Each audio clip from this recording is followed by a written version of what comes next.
the Chinese have basically cemented themselves now as a regional power. Just look at the difference of behavior.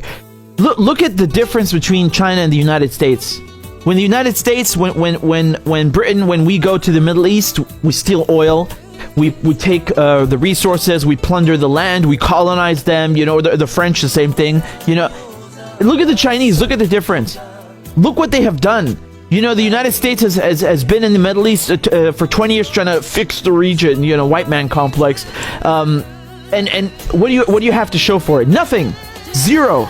Now, the Chinese, they come in, supposed Chinese Communist Party, and yet suddenly the Chinese Communist Party, who according to Pompeo is such a threat, they're able to mediate between a Sunni kingdom, right, and a Shia republic. I mean, they got to be doing something right, okay? They got to be doing something right. And this shouldn't surprise you if you know your history. You know, the Chinese mediation diplomacy, this is a Chinese trait. This is a Chinese policy, and it goes back millennia. That's the difference. That is the goddamn difference. That is why China is able to get over 100 countries to join the Belt and Road Initiative. That's why China is able to undertake agreements and work out deals with other countries in peace without sending its soldiers there or building a base there. There's mutual respect.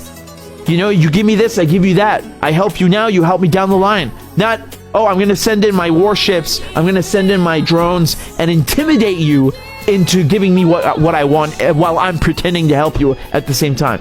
Big difference. This is so embarrassing for the West. It's so embarrassing. All you hear, you know, you go to these supposedly fancy foreign policy schools where they teach you nothing but, you know, Western superiority complex, and they'll drum into your head like, why is the Middle East in such duress, right? It can't be because of us. You know, we are only doing peaceful things over there. No, it's not because of us.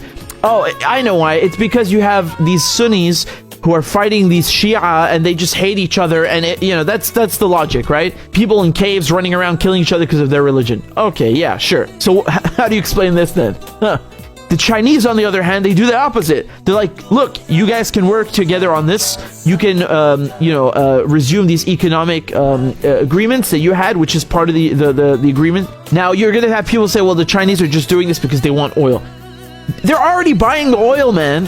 What are they going to get? A couple of cents off of every barrel? They're already buying the oil. You saw that with the Saudis saying they want to join Brics, right? Iran saying the same thing, but that was a bit more expected.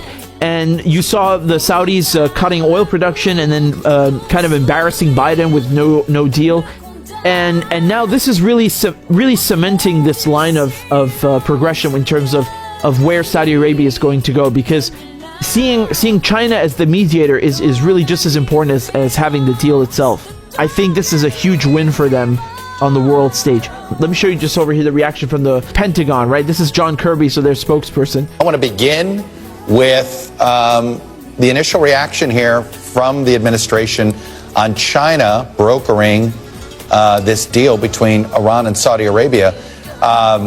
Good news, concerning news, or both? Hey, anything that can bring tensions down in the region is welcome, Chuck. And if this can help us end that war in Yemen, if it can help the Saudi people feel more comfortable that they're not going to be attacked from the Houthi rebels that are supported by Iran, then we welcome that. We think it's good for the region. I think it's important for people to remember that one of the reasons that Iran was willing to sit down at the table was, in fact, the pressure they were feeling internally from their own people and externally from the rest of the world by the way they're supporting Russia and Ukraine.